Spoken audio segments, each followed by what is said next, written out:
Allô, j'espère que vous allez bien. Donc, aujourd'hui, je vous apprends comment faire une automatisation sur iLevel. Honnêtement, c'est de l'or en barre. On a 1 million de possibilités, mais je vais vous montrer la base. Si jamais vous avez des questionnements, n'hésitez pas à nous écrire à la vulgarisatrice et on va pouvoir vous aider du mieux qu'on peut par rapport à vos questions là, de cette façon-là. Donc, je vous montre, lorsque vous êtes dans votre compte, vous allez venir dans Automatisation ici. Nous, comme vous pouvez voir, on en a déjà plusieurs, des dossiers, etc. Mais bref, on va venir ici créer un workflow et on va le débuter de rien. Donc, on va partir de rien pour que je puisse vous montrer. Il y a aussi des templates que vous pouvez prendre. Vous pouvez naviguer à travers tout ça. Mais bref, je vous montre la base. Donc, on ouvre un workflow. Par la suite, on va peut-être venir ici mentionner le nom. Donc, suivi de publicité. Peu importe. Donc, le trigger, c'est qu'est-ce qui va activer que le workflow va se mettre à fonctionner. Donc, on va venir cliquer ici. Puis, comme vous pouvez voir, on a 1 million de possibilités. Une date d'anniversaire, un changement dans un contact. Ici, c'est Do Not Disturb, donc quelqu'un qui mentionne qu'il ne veut pas être dérangé, on va l'ajouter dans ce workflow-là pour qu'il arrête de recevoir des messages. Des notes qui sont ajoutées au dossier, des notes qui sont changées, des tâches, des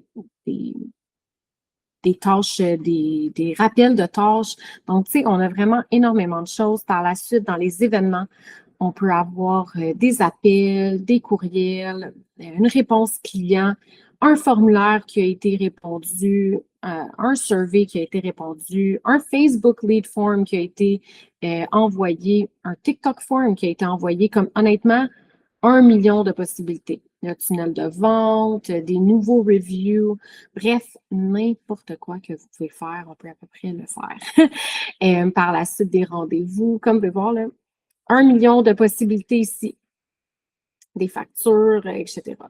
Bref, je vous montre avec des formulaires en lien avec votre publicité. Donc, on va venir ajouter dans Form Submitted et par la suite, on va ajouter le formulaire est. Et là, on va prendre, par exemple, le formulaire est lancement ambitieuse. Donc, c'est le formulaire qu'on a fait pour ça, par exemple. Et après, on va revenir ici, à rajouter un deuxième trigger. On peut y aller de façon pas mal infinie. On va venir choisir un Facebook form et la page est la vulgarisatrice. Le form est... Ça va être ça. Ça, c'est le formulaire relié à ça. Donc, lorsque ce formulaire-là est rempli, ça va activer ce workflow. Lorsque ce formulaire-là est rempli, ça va activer ce workflow-là.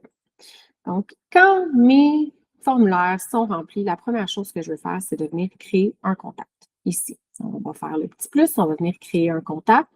Donc là, ce qu'on va avoir besoin, c'est bien entendu le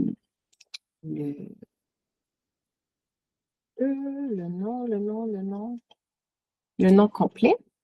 Par la suite, on va venir ici, contact, nom complet. Après ça, on va vouloir avoir le courriel. Donc, encore là, contact, courriel. Par la suite, on va avoir besoin du numéro de téléphone. Numéro de téléphone. On va chercher contact, numéro de téléphone. Donc, ça va nous créer un contact ici. Par la suite, on va venir faire une mise à jour, très important, de venir updater l'opportunité, créer l'opportunité. On va le rajouter dans notre pipeline.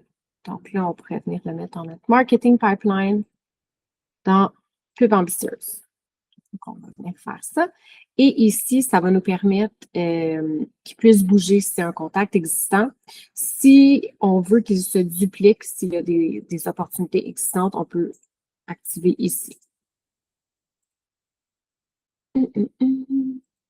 Mais on peut sélectionner un ou l'autre. Donc, la duplication ou de le faire bouger. On va venir le sélectionner aussi. Vous pouvez aussi lui accorder une valeur. Donc, si votre formation vaut 5 000 $, vous pouvez venir lui accorder la valeur de 5 000 $. Lorsque c'est un nouveau contact, on peut le mettre dans une opportunité ouverte. On n'a toujours pas la conclusion là, de la vente. Donc, on va venir créer le contact, on va venir créer l'opportunité. Par la suite, on peut venir ajouter un tag. Des tags, ce que ça nous permet de faire, c'est que quand vous voulez faire des campagnes ciblées, dépendamment des gens qui sont rentrés dans votre flow par où, vous pouvez avoir des tags spécifiques comme ça, vous pouvez cibler seulement des gens spécifiques. Donc là, on pourrait venir lui mettre, comme par exemple, on pourrait venir mettre lancement ambitieuse. Donc, quand ils ont ce tag-là, c'est un tag spécifique. Donc, voilà. On a créé le contact, on a mis à jour l'opportunité pour qu'il s'ajoute dans nos potentiels clients à contacter et on a ajouté un tag. Par la suite, on peut lui envoyer un SMS, un petit message de suivi. Je mets vraiment n'importe quoi. Mais bref, vous pouvez envoyer un message texte qui s'envoie automatiquement. Donc là, la personne remplit le formulaire, contact créé, updaté dans votre pipeline, un petit tag rajouté et on lui envoie un message texte. Par la suite, je lui ai parlé d'un guide gratuit. Donc, avant le message texte, on peut venir ajouter ici que la personne reçoit le courriel. Vous pouvez faire des templates. Comme vous pouvez voir, on a 1 million de templates ici. Donc, guide de transition financière, c'est un guide qui s'envoie gratuitement. C'est un cadeau qu'on offre à nos gens qui s'inscrivent à l'infolette, etc. et à nos publicités.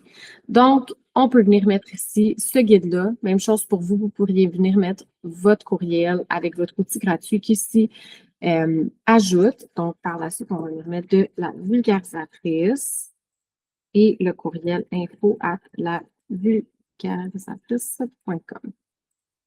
Et ton outil gratuit par ici. Vous pouvez tout modifier comme vous voulez. Et vous pouvez venir faire un test courriel avec votre courriel. Donc là, on a le courriel qui est envoyé et le petit message texte de suivi qui se fait par la suite. Par la suite, on peut venir mettre quelque chose que j'aime bien utiliser, surtout quand il y a des messages textes qui s'envoient, c'est le if-else. Donc là, on va avoir deux conditions. Donc, selon la réponse. Donc, par la suite, ce qu'on va venir faire, c'est qu'on va mettre un temps d'attente de 2 jours par ici. Donc, on va venir ajouter un temps d'attente de 2 jours.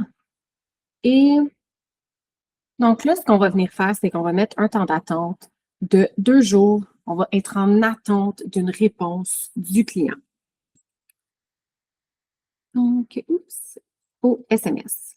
Donc, on attend une réponse au SMS pendant 2 jours. Par la suite, si la personne répond, vous pouvez continuer la discussion avec lui. C'est un potentiel client. Vous avez un client qui est actif et qui vous répond. Si la personne ne répond pas, on peut venir faire en sorte qu'un message texte de suivi soit refait après 2 jours. Donc, vous choisissez vraiment ce que vous écrivez, mais renvoyez un petit message texte ici pour se faire une suite. Donc, ça vous explique comment faire une automatisation de base. C'est certain qu'on peut en faire des beaucoup plus complexes, tout dépendamment de vos besoins, tout dépendamment de comment votre entreprise fonctionne. Ce que je peux faire, c'est vous montrer. Au départ, je vous ai montré quelques triggers que vous pouviez prendre. Donc, pour tous les voir, on va venir dans New Trigger et vous pouvez vraiment toutes les voir. Tout, yeah, vous allez pouvoir les regarder un à un pour voir ce qui est possible. Et la même chose avec nos ajouts d'étapes. Vous pouvez venir, nos actions, vous pouvez venir voir tout ce qui peut être fait.